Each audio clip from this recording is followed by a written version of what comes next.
One afternoon in late spring, the sky was clear. The sun gently shone down on the small dirt road leading to the village. David, then a senior student, was riding his bicycle back from his internship. The silver backpack swayed with the rotation of the wheels, and his hands, hard but strong, gripped the handlebars to keep his balance on the rough road. As he passed a narrow bend, David suddenly saw an old man with gray hair struggling by an old motorbike on the side of the road. The car looks very old. The front tire is flat. The old man held the hand pump, but it was obviously not strong enough to inflate the tire. David braked the car. He hesitated for a moment because he was in a hurry to get home in time to do his group homework. But seeing the old man's thin appearance and worried face, he decided to stop. "Grandpa, let me help you," David said, his voice full of sincerity. The old man looked up, his eyes a little surprised, but quickly turned into gratitude. "Thank you, but this car is too old. It must be difficult to repair." "It's okay, sir. I'm used to repairing cars. You rest for a while. Let me take care of you." David quickly put his bicycle aside, carefully checking the tires of the old man's motorcycle. He took the tools in his small car repair bag, found a hole in the tire and carefully taped it with a patch. After that, he sweated profusely, inflating the tires until the tires were inflated again. While working, the old man sat on a stone beside the road, observing the young man with gentle eyes, sometimes nodding slightly. When the motorcycle was ready, David stood up, wiped his hands and said, "It's done, sir. Can you go and see if it's okay?" The old man tried to push the motorcycle away for a while, and his eyes lit up. "Very good, nephew. I don't know how to thank you enough." David smiled. "Nothing, sir. I just happened to pass by." The old man looked at him intently, a gentle smile clearly visible on his old face. "You are a good person, and your kindness will definitely be reciprocated. If you have the opportunity, please stop by your house. His name is John, and he lives at the head of this village." He pulled out an old business card from his pocket and handed it to David. David accepted, not paying too much attention, just responding with a smile. He got back on his bike, said goodbye to the old man, and continued his journey home, feeling light and happy that he had done a good job during the day. He didn't expect that it would be the beginning of a special relationship and change his whole life. When he saw the old man struggling with the old motorcycle, David stopped the car. From a distance, he saw that he looked tired, his thin hands clinging to the small hand pump, trying to inflate the flat tires. But it was obviously ineffective. "Every time I pumped, I could only hear a faint puff of steam." David approached and asked softly, "Grandpa, what's wrong with the car? Let me help you." The old man raised his head, his old face full of wrinkles marked by time. His eyes were momentarily surprised by the young man's appearance. But then there was a glimmer of hope. He sighed, "Your car has a flat tire." He was going to pump temporarily to try to run home, but he couldn't pump it forever. The old man is old, his strength is gone. David looked at the car, then at the old man's trembling hands. He smiled and reassured, "It's okay, sir. Let me fix it. Please rest for a while." Without hesitation, David quickly put his bike aside, rummaged through his backpack and took out a repair kit. Luckily, he always brought some basic items with him, in case his bike broke down in the middle of the road. He bent down to observe the tires, his fingers quickly groping for the puncture. The front tire is not only flat, but also has a fairly large hole. David opened the kit, took out a small rubber patch and glue. He carefully cleaned the area around the hole, then applied the patch and pressed it tightly so that the glue sticks evenly. While waiting for the glue to dry, David talked to the old man. "Have you been riding this car for a long time? The car looks very old." He smiled lightly, his voice hoarse but full of warmth. "Yes, this car I bought when I was working. It's been more than 20 years now, but it's still running well. It's just that today is too unlucky. The tire broke down just when you need to get home urgently." David nodded without asking any more questions. He concentrated on his work, holding the hand pump firmly in both hands. Every time he pumps, he uses all his strength, drops of sweat dripping down from his dusty forehead. After a few minutes of trying, the tires were inflated again. He stood up, wiped the sweat from his face and smiled. "It's done, sir. You try pushing the car to see if it's okay." The old man tried to push the car a few laps. The tire rolled round, no longer showing signs of flattening. He said happily, "Oh, that's good. I'm really good. I'm very grateful to help you with this." David waved his hand and smiled. "It's nothing, sir. It's just a small thing. Looking at David with appreciative eyes, the old man nodded. "You are such a good person.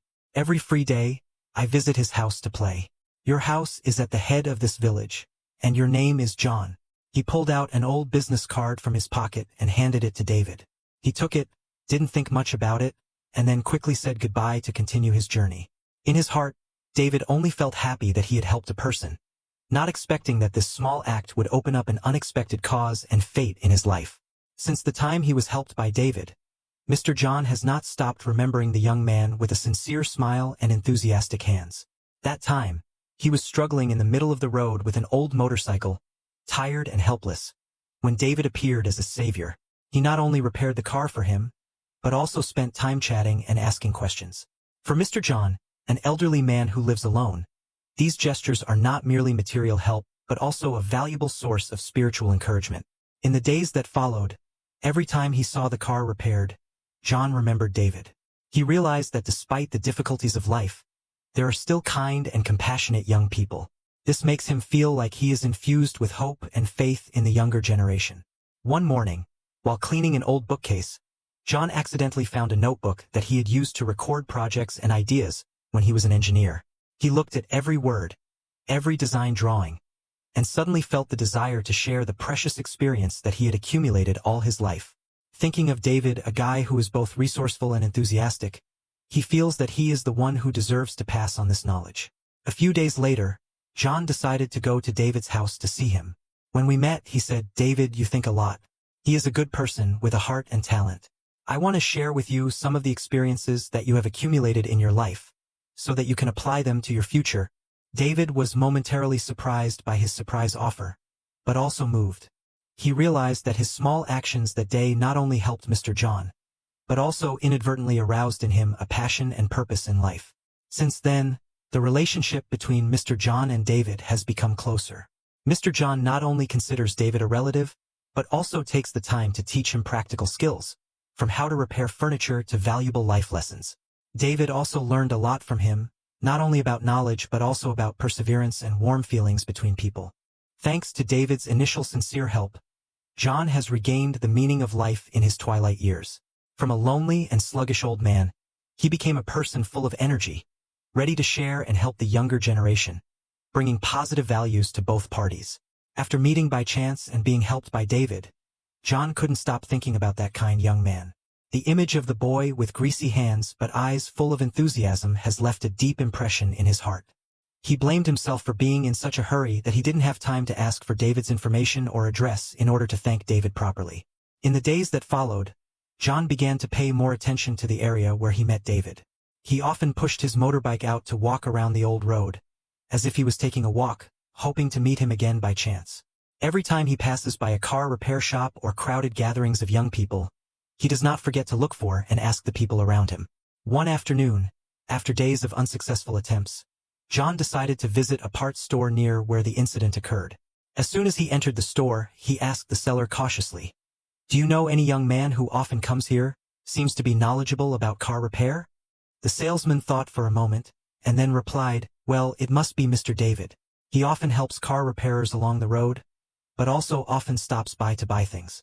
His house is at the end of the street over the street."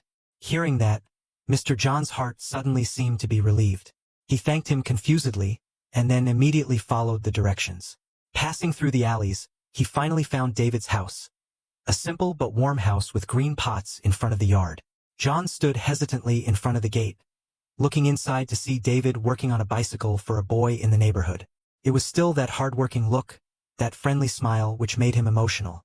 He walked over softly and called out, "David, do you remember me?" David looked up, momentarily surprised, but immediately recognized John. A bright smile appeared on his face. "Mr. John, it's you. I thought I wouldn't have the opportunity to see you again." The two happily chatted like relatives who had not seen each other for a long time.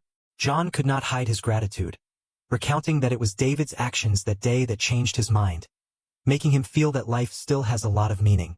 This time, Mr. John not only thanked but also offered seriously, "You are old, but you still have a lot of experience to pass on. If you don't mind, you really want to learn from each other with me." David looked at John, his eyes full of appreciation. "You say that, the happier I am. I always want to learn more from those who came before me. I'm ready, sir.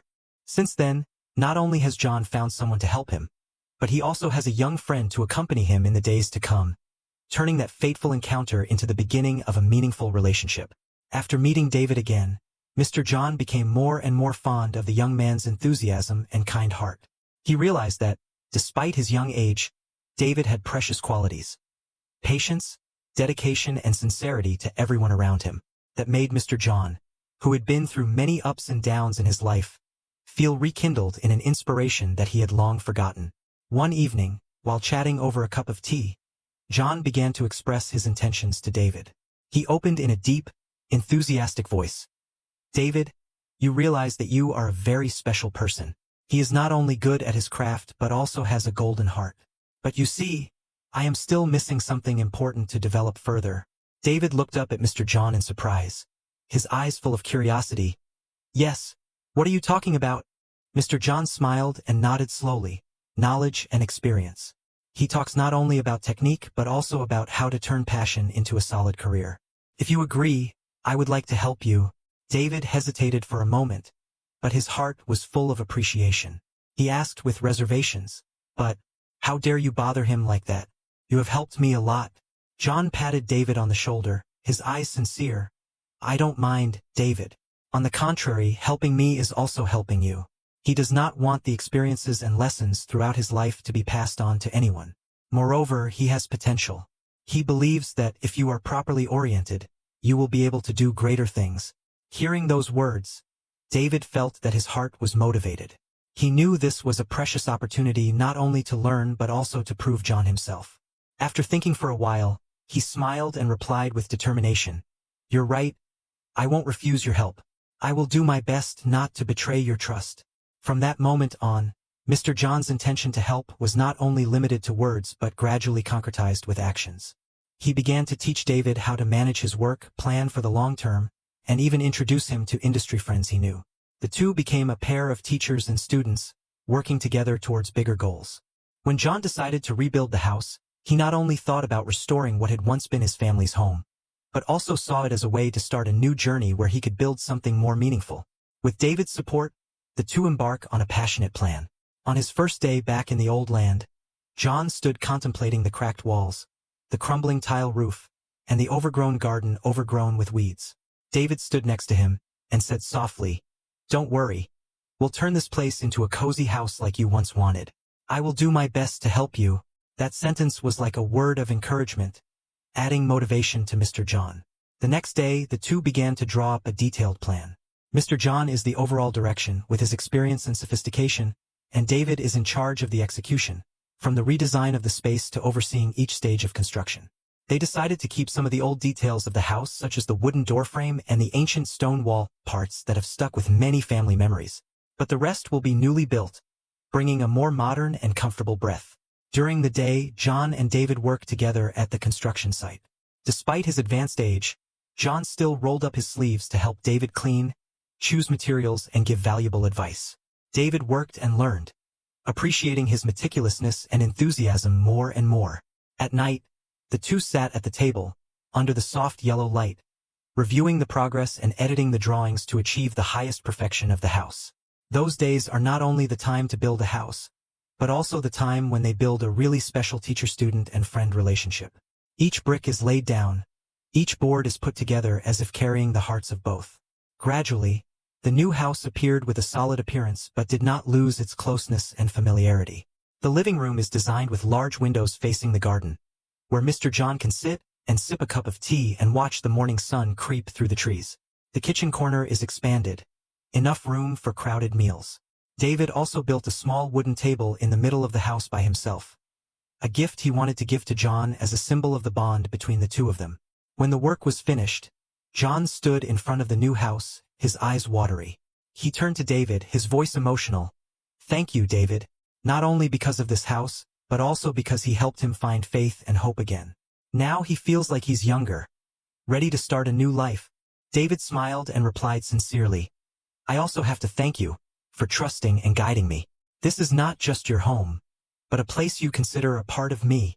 The house is not only a physical building but also the crystallization of solidarity, sharing and love. A meaningful new beginning for both.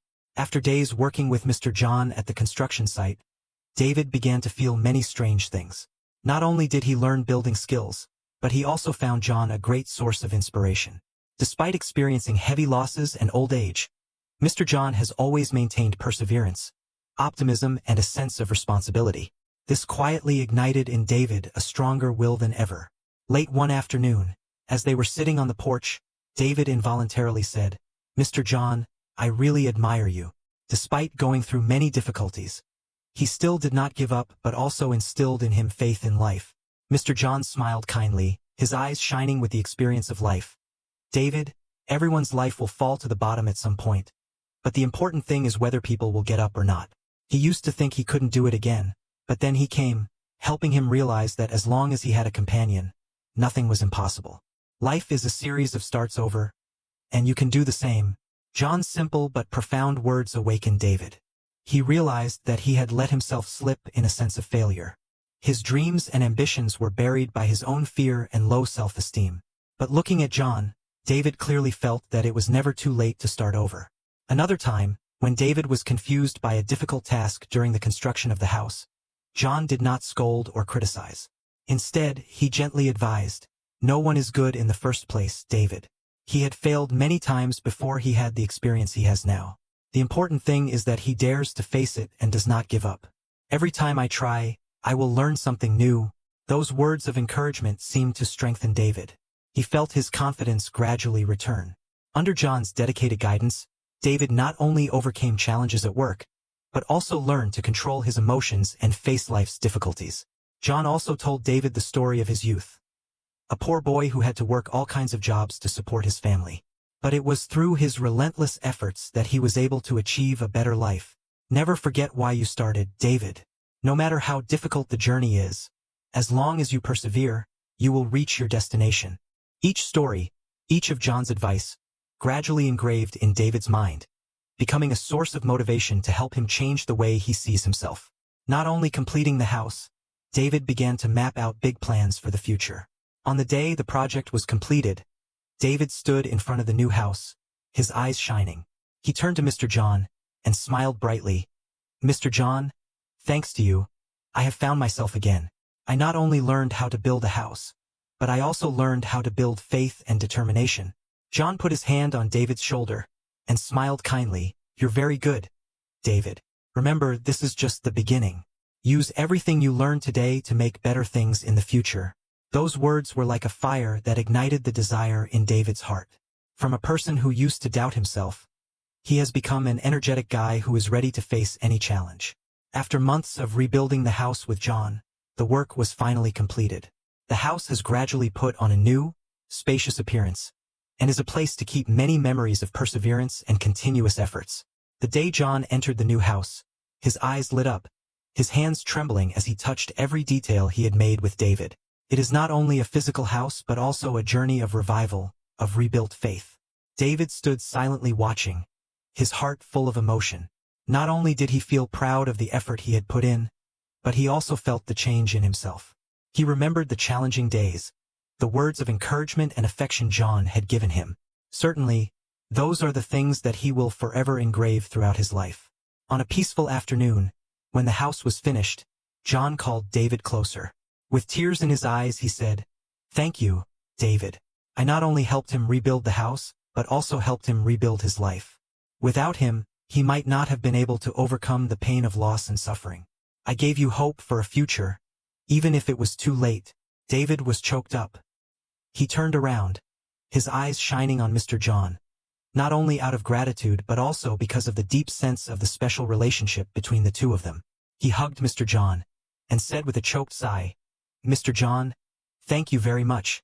It was he who taught me how to live with perseverance, taught me to believe in myself. What he did for me is impossible to measure. I promise I will never forget what you taught." That scene made witnesses shed tears. A sincere friendship, unbreakable, has formed between the two of them from difficulties and challenges. John looked at David and smiled kindly. "You are the only one who has helped you realize that love and care can change everything. And he also believes that he will go very far in this life. No matter where you go or what you do, Remember that there is always someone here who will always support you. Those were the last words John said in the warm space. When the new house was completed, David promised to always live up to what John had given him, and would never forget this old friend who helped him regain faith in life. The two stood together, looking at the completed house, their hearts beating together. The house is not just a place to live, but John is a testimony to the power of humanity, of perseverance and solidarity. A beautiful, touching ending, but also the beginning of new journeys. Big dreams await.